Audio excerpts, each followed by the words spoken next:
Good morning, students. Today's topic of discussion is mammary glands.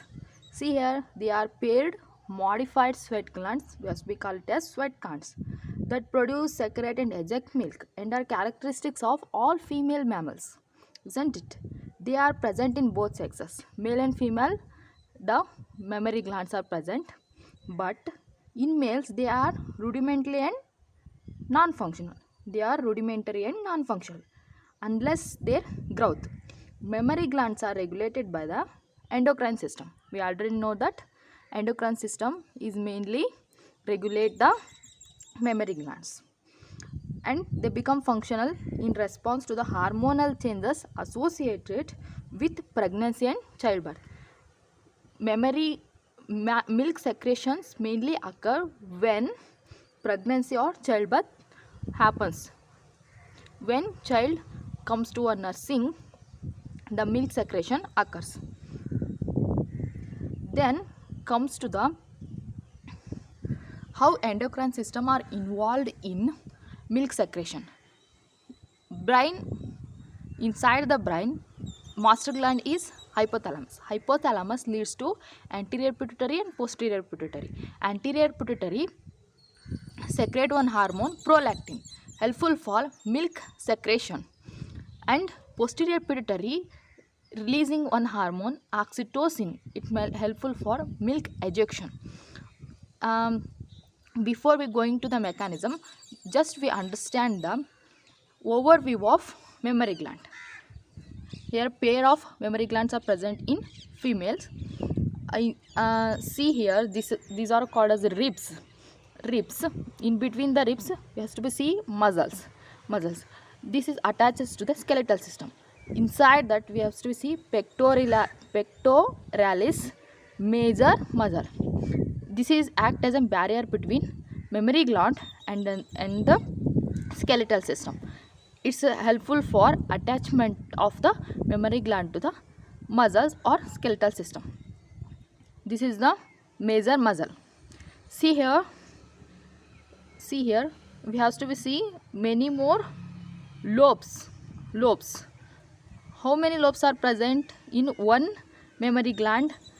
15 to 20 mammary lobes are present in one mammary gland. 15 to 20 mammary lobes. See here, 1 mammary lobe, 2 mammary lobe, 3 mammary lobe, 4 mammary lobe, up to 15 to 20 mammary lobes are present. Mammary lobes are present. Outside of the mammary gland, we have to see a fat.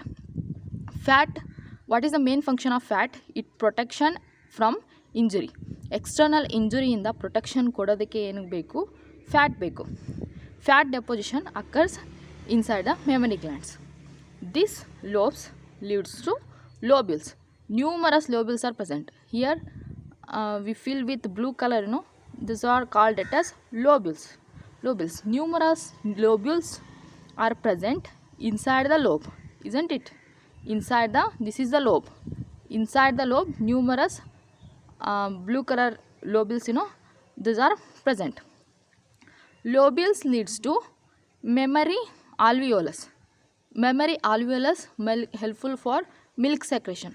Mammary alveolus ಅಲ್ಲಿ ನಮಗೆ milk secretion ಆಗುತ್ತೆ.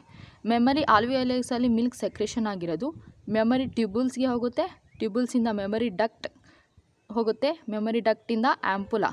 Storage of milk ಆಗೋದಲ್ಲಿ ಆ್ಯಂಪುಲಾದಲ್ಲಿ storage of milk ಆಗುತ್ತೆ. ಯಾವಾಗ baby ನರ್ಸಿಂಗಿಗೆ ಬರುತ್ತೆ ಆವಾಗ ಮಾತ್ರ ಮಿಲ್ಕ್ ಏನಾಗುತ್ತೆ ಸ್ಟೋರೇಜ್ ಆಗಿರೋದು ಔಟ್ಸೈಡ್ಗೆ ಹೋಗುತ್ತೆ.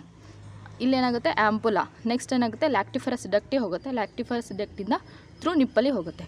Areola mainly meant for lubrication while baby is in nursing condition. Is this clear? Here we have to see lobes. 15 to 20 lobes are present. Numerous number of lobules inside the lobes.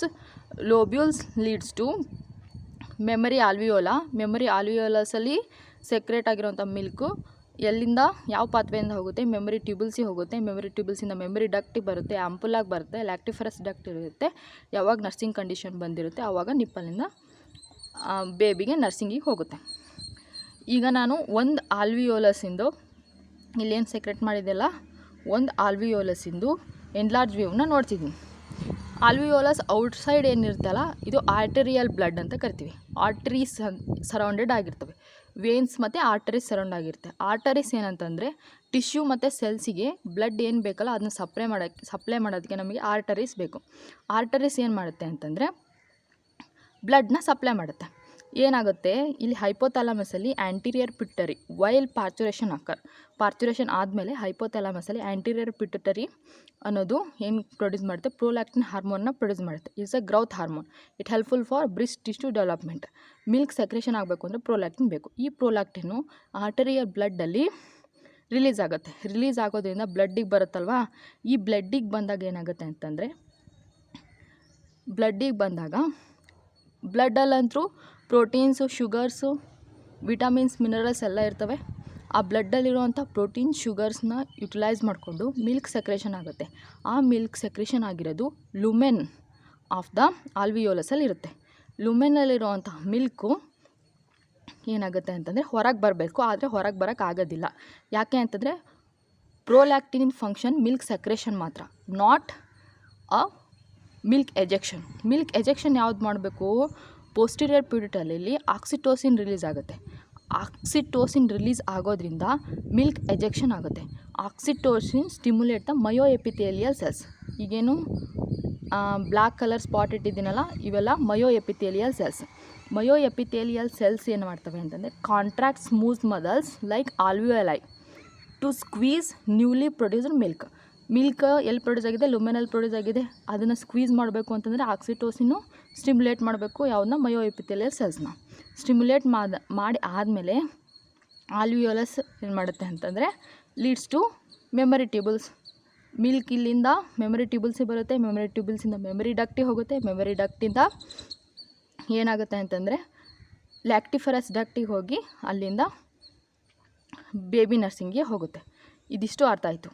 ಈಗ ನಾವು mind ಮ್ಯಾಪ್ನ ನೋಡೋದಾದರೆ ಈಸಿಯಾಗಿ ಎಲ್ಲ ನಮಗೆ ಅರ್ಥ ಆಗುತ್ತೆ. Mind ಮ್ಯಾಪಲ್ಲಿ ಏನಂತ ಇದೆ ನೋಡಿರಿ, brain contains glandular tissue, various amount of fats, isn't it? Fats mainly helpful for external injury. To avoid external injury, fat is mainly helpful. ಆಮೇಲೆ ಗ್ಲ್ಯಾಂಡ್ಯುಲರ್ ಟಿಶ್ಯೂ ಅಂತಂದರೆ ನಮಗೇನು ಓದಿದ್ವಲ್ಲ ಪ್ಯಾಸೇಜಲ್ಲಿ, ಯಾವ ಥರ ಮಿಲ್ಕು ಸೆಕ್ರೇಷನ್ ಆಗುತ್ತೆ, ಯಾವ ಥರ ಮಿಲ್ಕು ಬೇಬಿ ನರ್ಸಿಂಗಿಗೆ ಹೋಗುತ್ತೆ, ಆ ಪಾತ್ವೇನ ನಾವು ಗ್ಲ್ಯಾಂಡ್ಯುಲರ್ ಟಿಶ್ಯೂ ಅಂತ ಕರಿತೀವಿ. 15 to 20 ಮೆಮರಿ ಲೋಬ್ಯೂಲ್ಸ್ ಇತ್ತು. It's open into a memory tubules join to form a memory duct, open into memory ampulla leads to lactiferous duct, milk is sucked out. Prolactin is mainly helpful for milk secretion. Oxytocin is mainly helpful for milk ejection. Thank you.